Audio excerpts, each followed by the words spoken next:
This is the Batfoot Podcast. Now here's your host, Damien, David, and Matt. All right, welcome in everyone to this episode of the Batfoot Podcast. My name is Damien, here with Matt today. Hope you enjoyed our new intro video there. If you're watching on YouTube, you saw it. On podcast side, you'll hear it. Go check it out on YouTube. Let us know what you think about that. We're bringing a lot of changes to the Batfoot Podcast this next year. So this is just a little bit of the start here with an intro video and stuff, but we're going to start a new kind of series, I guess, this year. Usually you see us in the preseason do, like division overviews or whatever, and we kind of hit on each team a little bit here and there, but we thought this year maybe what we do is go to each team a little bit more specifically in shorter form content. So I'll let Matt, he was more of the brains behind this one. I'll let him explain kind of what the goals and the thought process was with this moving forward.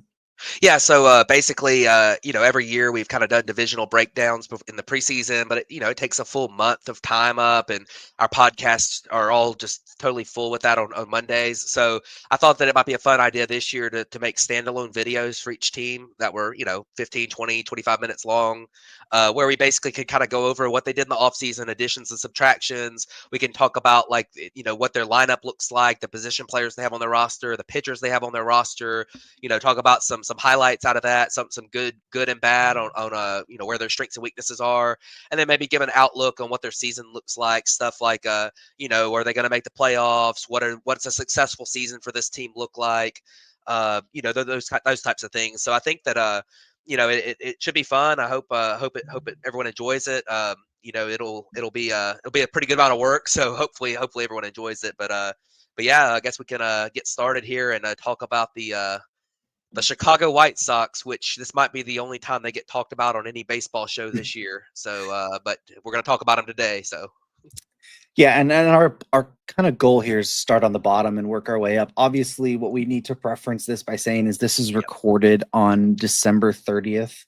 Yep. I'm not quite sure when we're going to put this up yet, but this is subject to change on everything you see here with pitching staffs and players in the field, and we'll kind of hit on that as we get there. But as of right now, let's look at the additions and subtractions that we've had from the White Sox so far this year.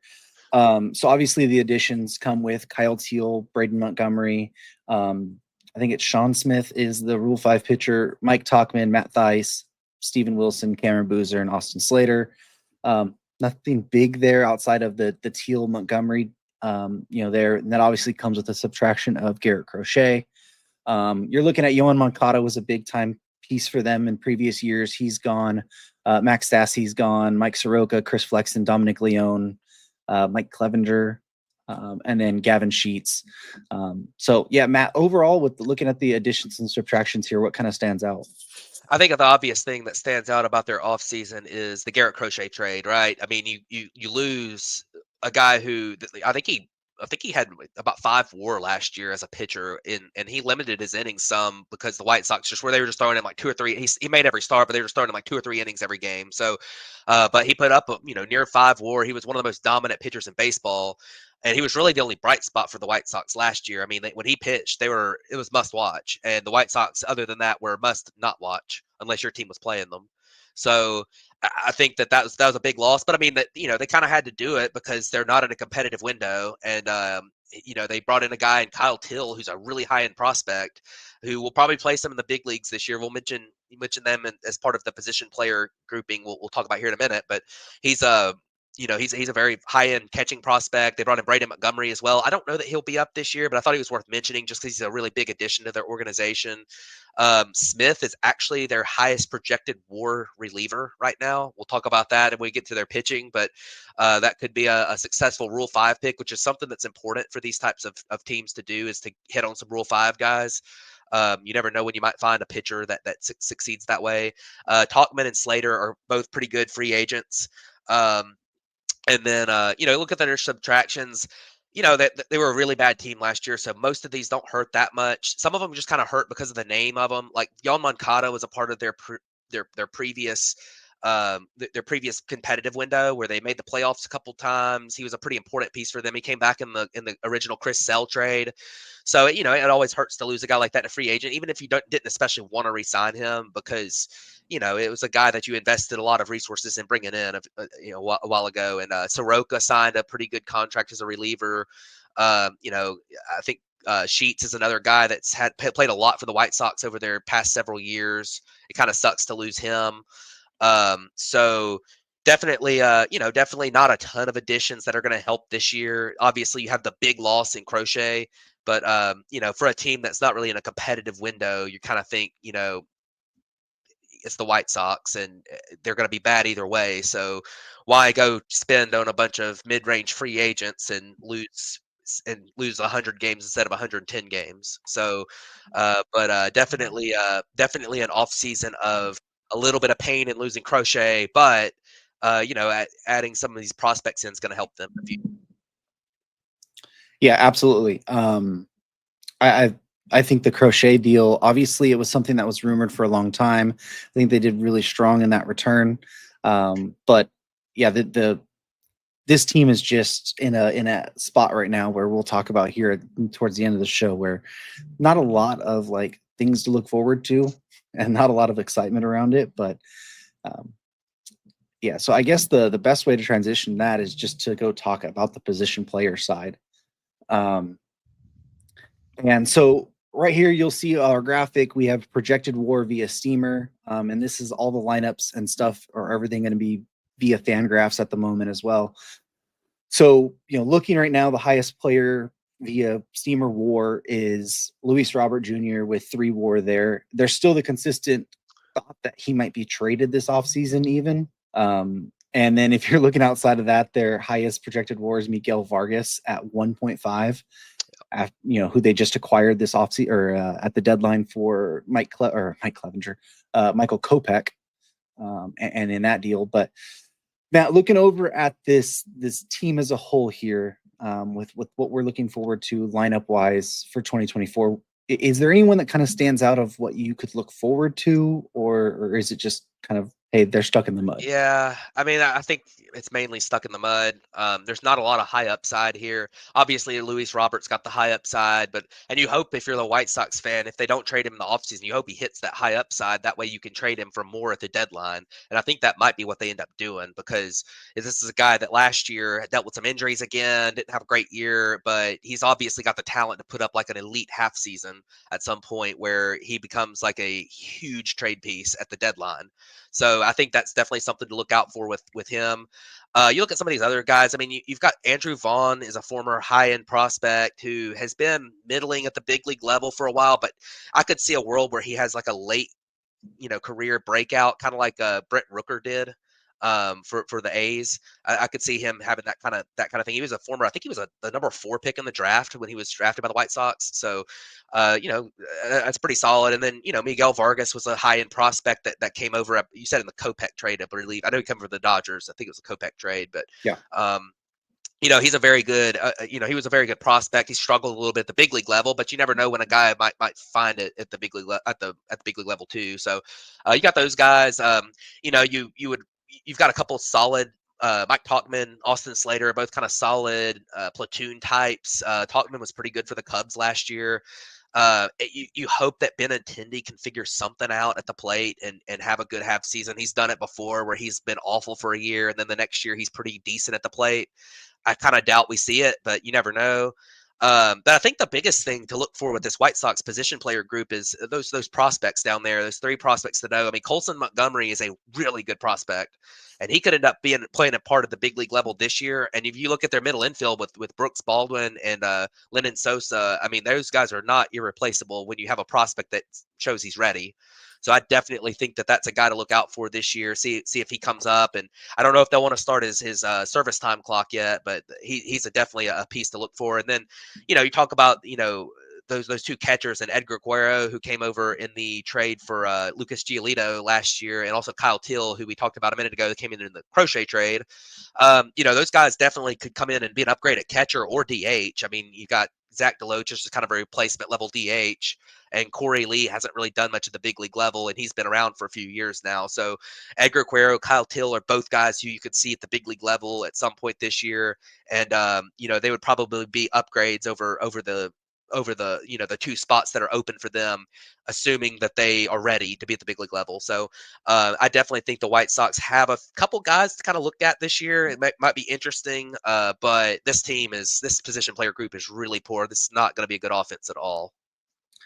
Yeah, like you said, they have a couple of guys that have some upside, with Luis Robert, with Miguel Vargas, and even Andrew Vaughn. Andrew Vaughn was a highly touted prospect at 1.2. He hasn't really found his footing fully in the major leagues yet, but he could at one point. But yeah, a lot of their stuff is going to be on the young guys eventually coming up, if that's this year or the year after. They have a couple other interesting pieces, Dominic Fletcher, Brian Ramos, guys whose clocks have already been started. But if they make some more trades, especially with like Robert, you could see those guys potentially getting some more playing time as well. So it's just going to be kind of like, does the Robert trade happen this offseason? If not, does that linger until the deadline? And then, what's it look like moving forward from that point? But okay, so let's talk about the pitching staff now. Headlined by Jonathan Cannon, and then they have Davis Martin, Burke. I forgot which one Burke that is. Let's see. That would be Sean Burke. Yep. Like, this is so bad. We don't even know the names. Yeah, I mean guys. it's really really bad. Bryce Wilson and Drew Thorpe obviously are rounding out that starting rotation. If you look at the projected WAR here, the most projected WAR is 1.3 on the entire pitching staff, which is not very good. Yeah. I mean, you look at this group, and I mean, there's just not a lot of upside here for this year.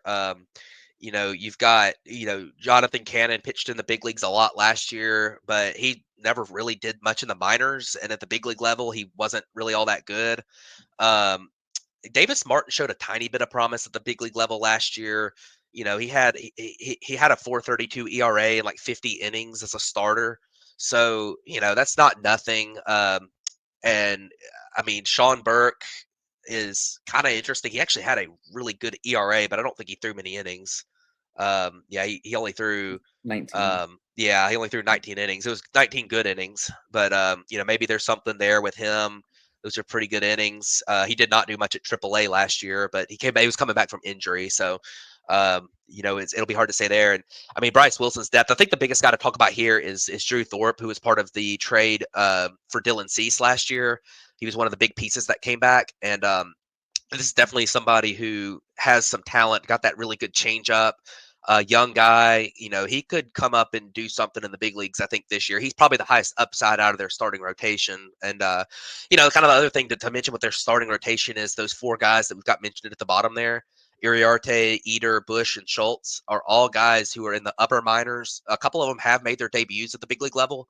And they're all at AAA, and all of them are pretty good prospects, especially Schultz and Iriarte. I think those guys could all be guys to look out for this year in the White Sox rotation. And, some of those guys, I mean, Iriarte throws extremely hard. Noah Schultz was a former first-round pick that's pretty good.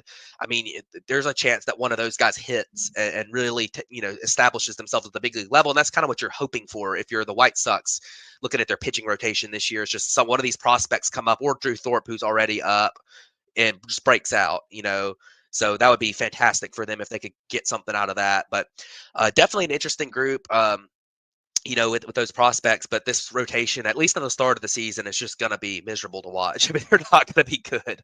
Yeah. So we'll see. Maybe they could figure something out with some of these guys, but I don't know about that. Yeah, there's just as a White Sox fan, you probably just have to wait for or be excited about the young pitching in the minors and hope that they come up and do break out there.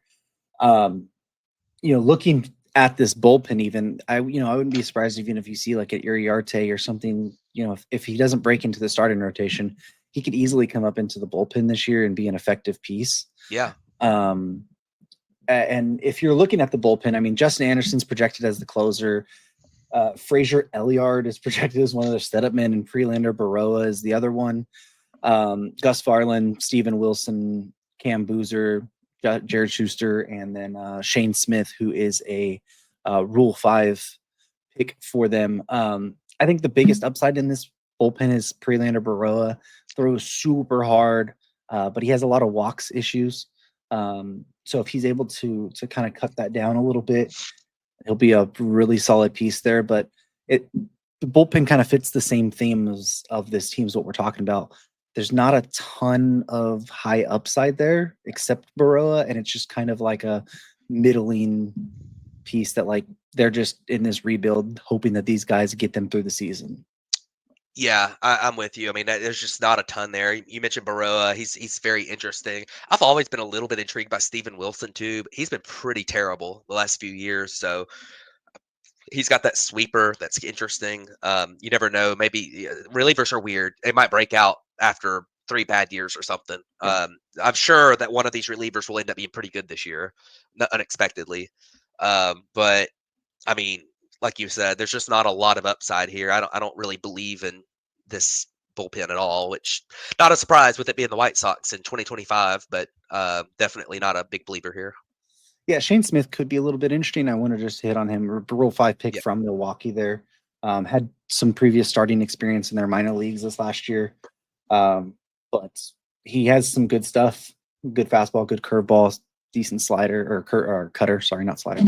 But yeah, White Sox just you got to hope that one of these or a couple of these guys kind of break out. Yeah.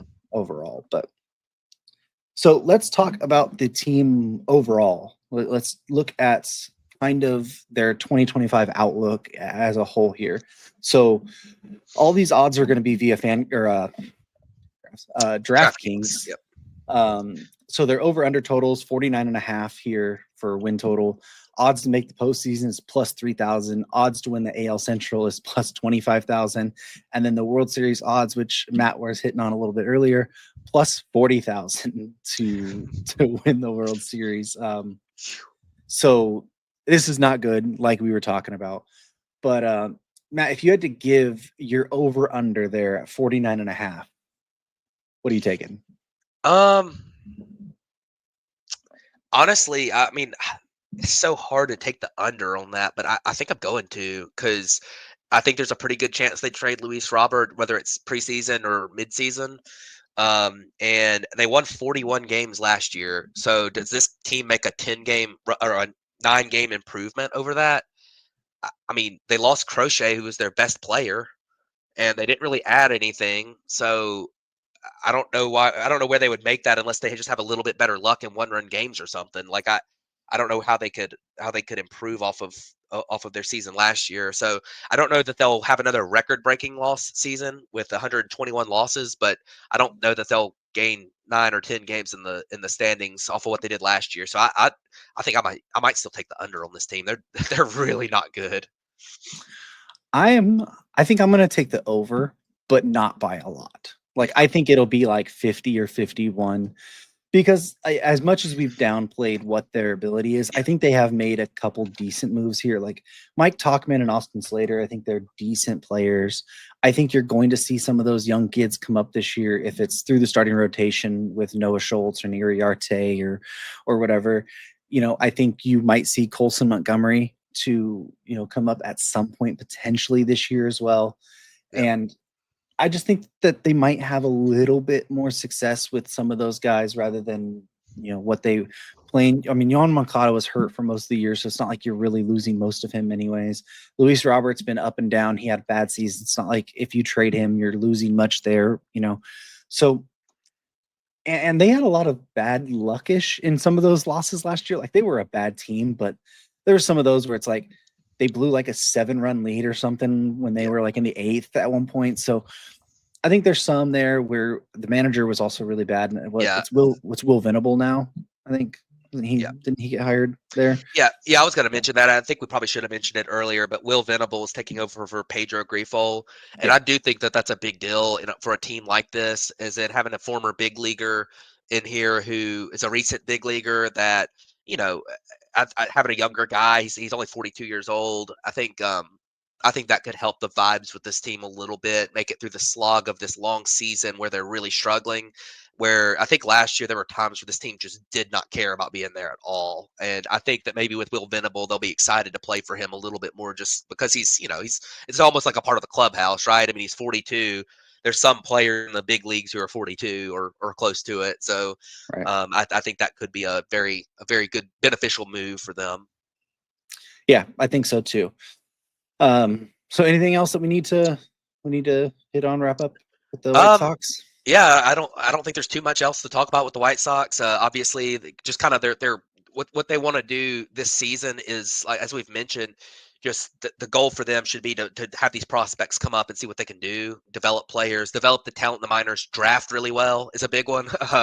Hopefully, Luis Robert plays really well and they can trade him for a haul instead of just a decent return. That's kind of going to be their goals for this year. A good season for them would be those types of things happening, not necessarily winning 50, 60, 70 games or something. So I definitely think that that's what they'll look for with them this year. And hopefully everyone enjoyed this. We're going to do one for every team. So it's going to be a little bit of work. We'll try to release one every 3 or 4 days up until the season starts. And obviously all of it's subject to change right now as we're recording this before New Year's. We'll probably release it at, maybe on New Year's Day. But recording this before New Year's, things could change. Obviously, I don't think too many things are going to change with the White Sox, but we'll see. So, thanks for tuning in, and like and follow and subscribe to us, everybody.